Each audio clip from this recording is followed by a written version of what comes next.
How you start writing a screenplay is completely individual and unimportant. Whatever it takes to move forward in the writing process works. Some people start by writing a brief outline. Some people write a really detailed treatment. Some people don't even bother with treatments and they jump right into writing the script itself, or they'll write pieces of a scene. Some scenes will be clear in their heads, and so they get it down on paper randomly and eventually piece together all of those scenes. Whatever approach you take that allows you to complete a first draft is the right one. It takes some time to sort of figure out which of these approaches works best for you, and I encourage you to try all of them if you need to, if that's what it takes to move forward in finishing a first draft. If you're going to write, you must write. The biggest hang-up for most writers is not consistently working on their projects. Yes, there's a period of time you need to think about your ideas, they need to gestate, you need to sort of work it all out in your mind first, but you need to start putting your fingers to the keyboard or pencil to paper, if that's the way you write, to move a screenplay forward. It's important not to censor yourself when you're first getting your work on paper. That's another major hang-up for people writing screenplays, is they stop themselves before they even put anything down. It's really important to let it flow out of you.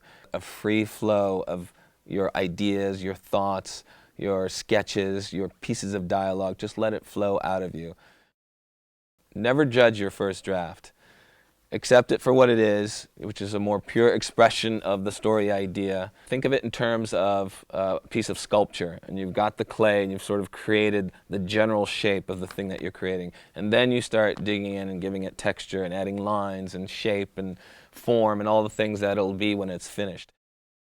Rewriting can be equally challenging in a different sort of way, but it doesn't demand you coming up with things out of thin air. You at least have that clay to work with, to mold, to sculpt into something that will be the next level of your film. As you do successive rewrites, then you might give the script to other people who have fresh eyes and don't know really the script or know anything about it, and can give you really objective feedback. When you're writing a script, it's important to think about all of the levels that need to be developed within the script. There's character, there's story or plot, there's tension, there's pacing, there's the thematic elements, which can exist on many levels actually.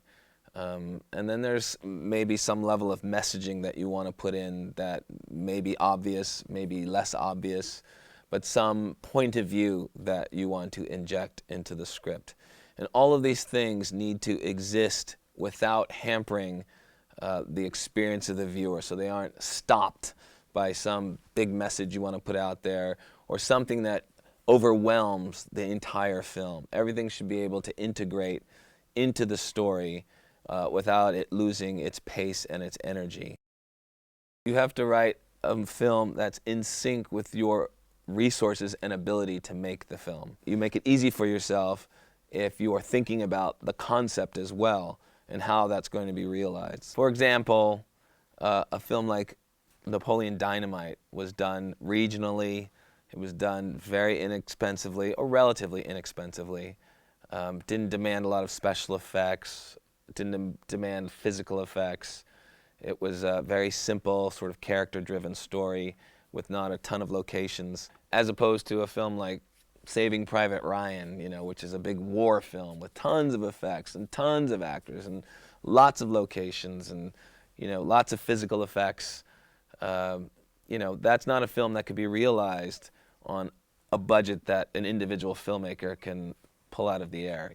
That's a multi-million-dollar project that can only be realized through a studio. So at the very earliest stages of writing the script, it's important for you to think about what's ultimately going to happen with this script. And if you're going to make it yourself and you have limited means, then you have to conceive of something and write something that works within that framework. If you don't care about what's going to happen to it eventually and you just want to write a screenplay that might get made in some way, shape, or form, then you don't have to think about that so much. You just write whatever is organic to you and whatever it is that you want to say cinematically.